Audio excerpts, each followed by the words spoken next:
Welcome to Lakshmi's math YouTube চ্যানেলে তোমাদের সকলকে স্বাগত জানাই। আজকে আমরা ক্লাস 5-এর 13 নম্বর স্কুলের কোশ্চেনের উত্তরগুলো করব, যেখানে প্রথম কোশ্চেনটি দেওয়া হয়েছে 7,3,0,10 এই চারটি অঙ্ক দিয়ে গঠিত 4 অঙ্কের ক্ষুদ্রতম সংখ্যা। তাহলে 1037 1037 মানে হর্ষই এর উত্তরটা হবে।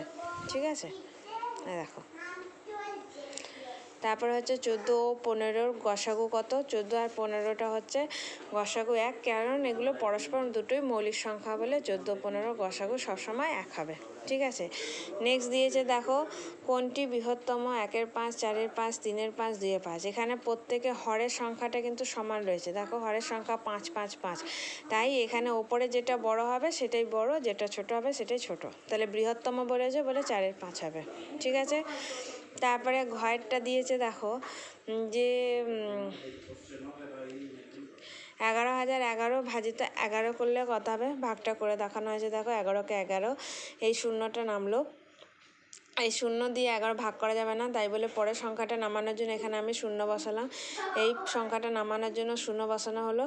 দিয়েও আর 11 দিয়ে 1কে ভাগ করা যাবে না, কারণ বাঁ দিকে শূন্য কোনো ভ্যালু হয় না।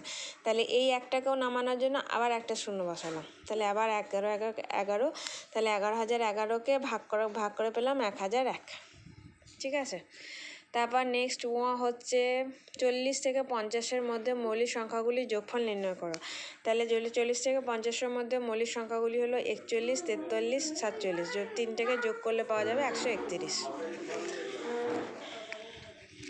নিচের তারপরে চয়ের দাগেরটা দিয়েছে দেখো, 3 2 0 5 দ্বারা গঠিত বৃহত্তম ক্ষুদ্রতম সংখ্যার অন্তর্ফল কত হবে? তাহলে এর বৃহত্তম সংখ্যা হচ্ছে 5 3 2 0 এবং ক্ষুদ্রতম সংখ্যা হচ্ছে 2 3 5 0। তাহলে বিয়োগ করে পাবো 2970। সুতরাং 3 2 5 0 5 দ্বারা গঠিত বৃহত্তম ক্ষুদ্রতম সংখ্যার অন্তর্ফল হবে 2970। ঠিক আছে, নেক্সট দেখো ছয়ের দাগেরটা দিয়েছে দেখো, 8-এর গুণনীয়কগুলো লেখো। 8-এর গুণনীয়ক হচ্ছে, তাহলে 8কে মৌলিক উৎপাদকে বিশ্লেষণ করে পেলাম 2 গুণিত 2 গুণিত 2 গুণিত 1। তাহলে 8কে ভেঙে পাবো 1 গুণ 8, 2 গুণ 4, 4 গুণ 2, 8 গুণ 1। তাহলে 8-এর গুণনীয়ক হলো 1 2 4 8। ঠিক আছে, বা 8কে কোন কোন সংখ্যা দিয়ে গুণ করলে 8 পাওয়া যাবে সেটা দেখে নিচ্ছি, হচ্ছে গুণনীয়ক। ঠিক আছে, নেক্সট হচ্ছে 2-এর দাগের কয় দিয়েছে, 52,208 দিনে কত মাস কত দিন? তাহলে 1 মাস সমান হচ্ছে 30 দিন। 30 দিয়ে ভাগ করলাম, 30 আগে 30 দিয়ে হলো 22, 22-এর পরে 2 নামলো, তাহলে হলো 222। 222কে 30 দিয়ে 7 দিয়ে ভাগ করা যাবে, 210 দিয়ে ভাগ করে পেলাম 12। এই শূন্যটা আমাদের এখানে নামলো 120, 4 দিয়ে গেল 120, আর এই 8টা আবার এখানে নিচে নেমে গেল। দিয়ে 8টাকে দেখো 30, এখানে 30টা বড় রয়েছে আর ছোট রয়েছে, তাহলে ভাগ করা যাচ্ছে না বলে এখানে আমরা শূন্য বসাবো। আগের ভাগগুলো তো বারবার বলে দিয়েছি, এখান থেকে বসানোর পর সংখ্যা যদি ভাগ না করা যায় তাহলে আমাদের ভাগফলে কিন্তু একটা করে শূন্য বসবে। ভাগ না করা গেলেই শূন্য বসাতে হবে। এখানে সবাই ভুল করে, এই জায়গাটা সবসময় খেয়াল রাখতে হবে। তাহলে 52,208 দিন সমান হচ্ছে 1740 মাস 8 দিন। ঠিক আছে, এই জায়গাটা বারবার খেয়াল রাখবে। লসাগু নির্ণয় করো 40 45 50। তাহলে এইটা দেখো, আমি মৌলিক উৎপাদকে বিশ্লেষণ করেও লসাগু দেখিয়েছি তোমাদেরকে, তোমরা একবার দেখে নাও অঙ্কটা, বা উৎপাদকে বিশ্লেষণ করেও আমরা অঙ্কগুলোকে করতে পারি।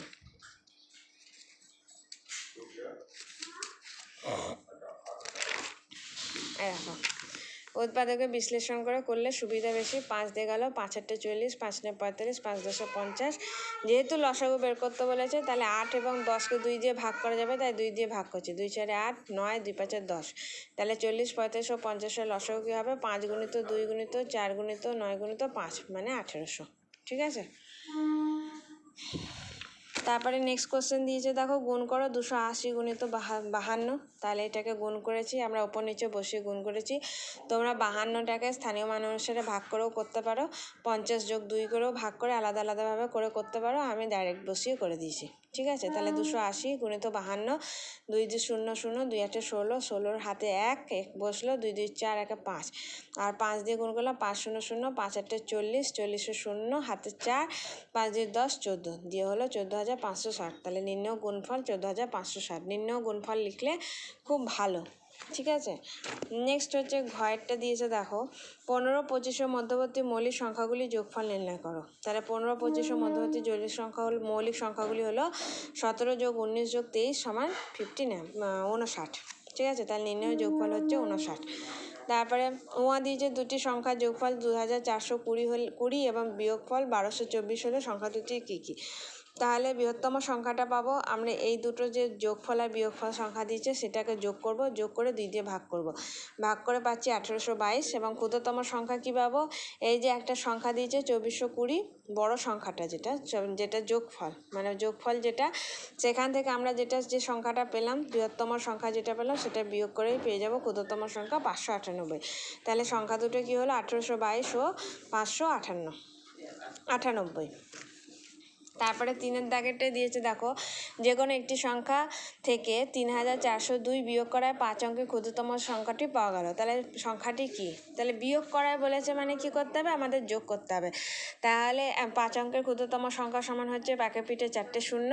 তাহলে সংখ্যাটা কি হবে, আমাদের সংখ্যা কত বিয়োগ করলে 3402 বিয়োগ করলে 5 অঙ্কের সংখ্যা পাচ্ছি। তাহলে এই 3402 যোগ 5 অঙ্কের ক্ষুদ্রতম সংখ্যা, তার 5 অঙ্কের ক্ষুদ্রতম সংখ্যা কত পেলাম, একে পিঠে 4টে শূন্য যোগ 3402 দিয়ে পেলাম 13402। তাহলে 13402 থেকে 3402কে বিয়োগ করলেই আমরা পেয়ে যাব 1000, মানে 5 অঙ্কের ক্ষুদ্রতম সংখ্যাটা পাওয়া যাবে। ঠিক আছে। খয়েরটা দিয়েছে দেখো দেবব্রত বাবু তার 6 মাসের আয় দিয়ে 7 মাসের খরচ চালান, তার মাসিক খরচ 14,270 টাকা হলে তার 6 মাসের আয় কত। তাহলে এই অঙ্কটাও দিয়েছে দেখো, তাহলে 6 মাসের আয় দিয়ে 7 মাসের খরচ চালান মানে 6 মাসের আয় সমান হচ্ছে 7 মাসের খরচ। তার মাসিক খরচ 14,270 টাকা হলে 7 মাসের খরচ কত হবে, মাসিক খরচ মানে 1 মাসের খরচ 14,270 টাকা হলে 7 মাসের খরচ কত হবে, 14,270 গুণিত 7 মানে 99,890 টাকা। তাহলে 7 মাসের খরচ এখানে আমরা কি দেখেছিলাম, 6 মাসের খরচ সমানই হচ্ছে 7 মাসের খরচ। তাহলে 7 মাসের খরচ বেরিয়ে গেছে মানে এটাই 6 মাসের আয়। তাহলে তার 6 মাসের আয় কত হবে, 99,890 টাকা। ঠিক আছে, দেখে নাও অঙ্কটা। তারপরে গয়ের দাগেরটা দিয়েছে দেখো 3টি ঘন্টা একসঙ্গে বাজার পর যথাক্রমে 15 সেকেন্ড, 20 সেকেন্ড ও 25 সেকেন্ড অন্তর বাজে, কতক্ষণ পরে ঘন্টাগুলি আবার একসঙ্গে বাজবে। তাহলে 15, 20, 25কে আমরা উৎপাদকে বিশ্লেষণ করলাম, দিয়ে এর লসাগু বের করবো। 5 দিয়ে দেখো 3টে সংখ্যাকে 5 দিয়ে যাচ্ছে, 5 × 15, 5 × 20, 5 × 5 = 25। তাহলে লসাগু এই 4টেকেই গুণ করে দেবো, 5 × 3 × 4 × 5 মানে 300। তাহলে ঘন্টাগুলি আবার একসঙ্গে 300 সেকেন্ড পর একসঙ্গে বাজবে। আর 300 সেকেন্ড মানে কত, 300 ভাজিত 60 সমান 5 মিনিট। তাহলে ঘন্টাগুলো আবার 5 মিনিট পর একসঙ্গে বাজবে। তাহলে 300 সেকেন্ডটাকে মিনিটে চেঞ্জ করবে। ঠিক আছে, নাহলে এখানে নাম্বার কেটে নিতে পারে, হাফ নাম্বারও কাটতে পারে। নেক্সট দিয়েছে দেখো ঘয়ের দাগেরটা ভাগফল ও ভাগশেষ নির্ণয় করো, যেখানে হচ্ছে 1,71,035 17,135 ভাজিত 84। তাহলে আমরা কি করব, 84কে দেখো এখানে 84 দুটো সংখ্যা, এখানে দুটো সংখ্যা রয়েছে, যেমন ধরো এখানে দুটো সংখ্যা রয়েছে এখানে, তাহলে এখানে প্রথম দুটো সংখ্যা নিলে কি হচ্ছে 17, যেটা 84 থেকে ছোট। তাহলে আমি কি করব, 3টে সংখ্যা নেব। ঠিক আছে, তাহলে কত হলো 171, যেটা 84 থেকে বড় হতে হবে। ঠিক আছে, তাহলে আমি এখানে 84 ঘরে নামতে লিখেছি দেখো 84 × 1 = 84, 84 × 2 = 168, যেটা 171-এর কাছাকাছি। ঠিক আছে, তাহলে 2 দিয়ে গেল 168, এটাকে 171 থেকে 168 বিয়োগ করে পেলাম 3, এই 3টা বসলো। ঠিক আছে, তাহলে 33 পেলাম। 33টা দেখো 84 থেকে ছোট, ভাগ করা যাবে না। তাহলে আমাকে এই 5টা নামানোর জন্য কি করতে হবে, আগে শূন্য খাওয়াতে হবে। ঠিক আছে, আগে আমরা এখানে শূন্য খাওয়াবো, খাওয়ানোর পর এই 5টা নামালাম 335, তাহলে 335 হলো। দিয়ে আমি আবার এখানে নামতাটাকে করলাম, প্রথমে এই 2 ঘরে নামতা করলাম, তারপরে এই 2 ঘর। তাই 84 × 3 সমান হচ্ছে 252, 84 × 4 সমান হচ্ছে 236, 336, যেটা 335-এর থেকে বড়। দেখো 1 বেশি, তাহলে আমরা কত ঘর দিয়ে যাবো, 3 দিয়ে যাবো, 252, তাহলে বিয়োগ করে পেয়ে যাবো 83। ঠিক আছে, তাহলে সুতরাং তাহলে ভাজ্য কত পেয়েছিলাম, 1,17,135, আর ভাজক পেয়েছি 84, ভাগফল পেয়েছি 203, ভাগশেষ পেয়েছি 83। ঠিক আছে, অঙ্কটা তোমরা ভালো করে দেখে নাও, এই অঙ্কগুলো একটু বুঝে শান্ত মাথায় করলেই করতে পারবে। ওকে, গুড নাইট।